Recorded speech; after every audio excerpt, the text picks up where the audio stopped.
Hey Fueled Up friends, today I am back to show you how to make tempeh, how to prepare it, how to cook it, what to do with it. So the first way I'm going to show you is crumbled and the second way is strips. So I'm using this original tempeh by Lightlife. You can find this pretty much at any grocery store you go to. The first thing you want to do is open up the package, of course. Within that package, you'll notice there is another plastic wrapping, so make sure you take that off too. So this is what the block of tempeh looks like. What you're gonna do is take this block, put it on your cutting board. Because I'm going to show you two different ways to make it, I'm actually gonna cut it in half, do one way with half of it and the other way with the other half.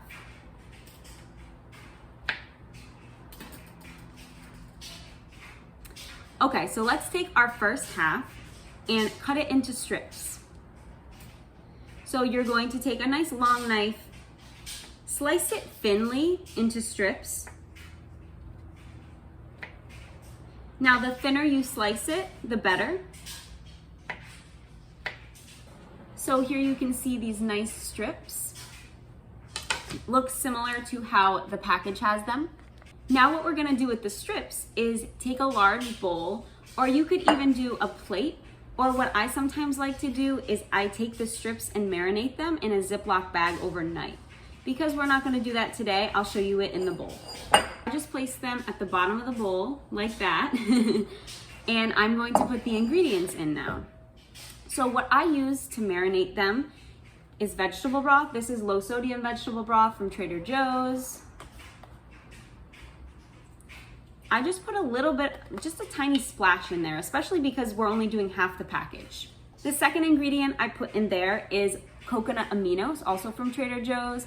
I like to use coconut aminos instead of liquid aminos because it has lower sodium content. It doesn't come out a lot at a time, so you really just need a few shakes of it.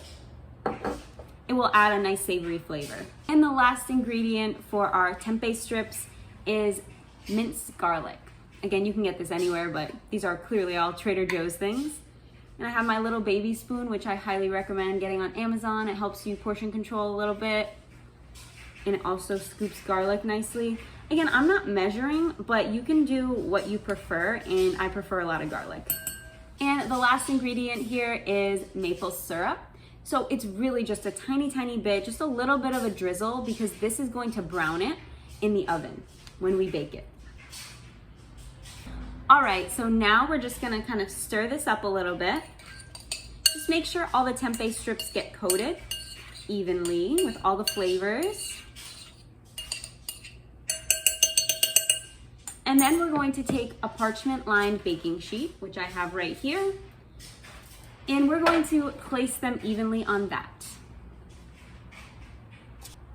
Smells so good. And I like to take the extra liquid left over in the bowl and just drizzle it on there. That will also help it brown. Now for the second way to cook the tempeh. We're gonna take a little bowl over here, take the tempeh, and of course I just washed my hands.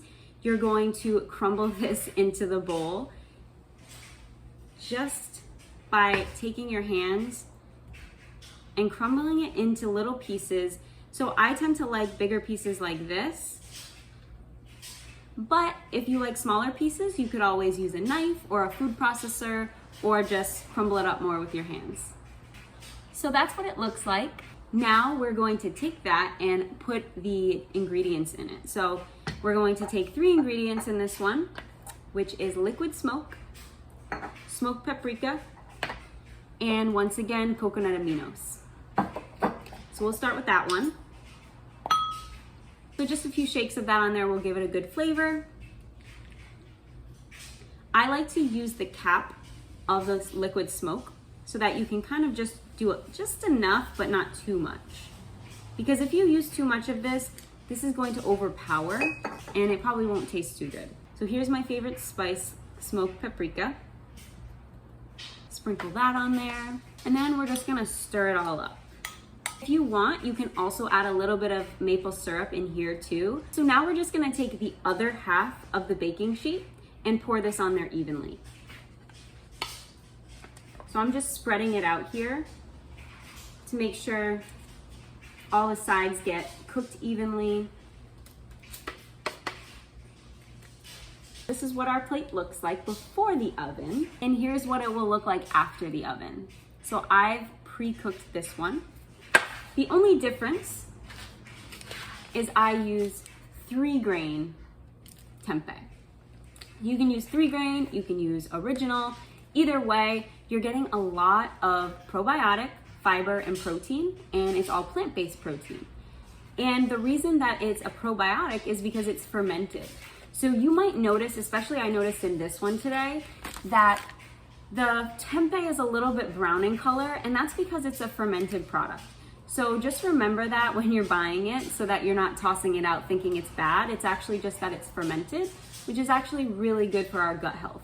We need healthy gut in order to have a healthy immune system, healthy brain functioning, healthy heart functioning. So it really does a lot for you if you're incorporating some fermented foods. And tempeh is really great because you can use it a lot easier than tofu, as you saw in the last video.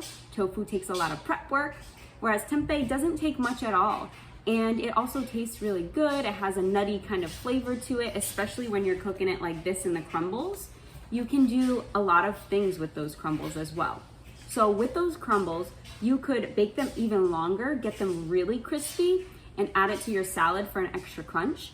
Or you could also, with the crumbles, you could do kind of an American chop suey, you could do a lentil shepherd's pie, you could do anything that you would normally do ground beef. You could just use the tempeh crumbles if you're trying to cut back on animal protein, which I highly suggest. So that's it for today's video, guys. Let me know if you like it, give it a thumbs up, subscribe to me if you want to see more videos like this, more cooking videos or more information videos, and I will see you next time.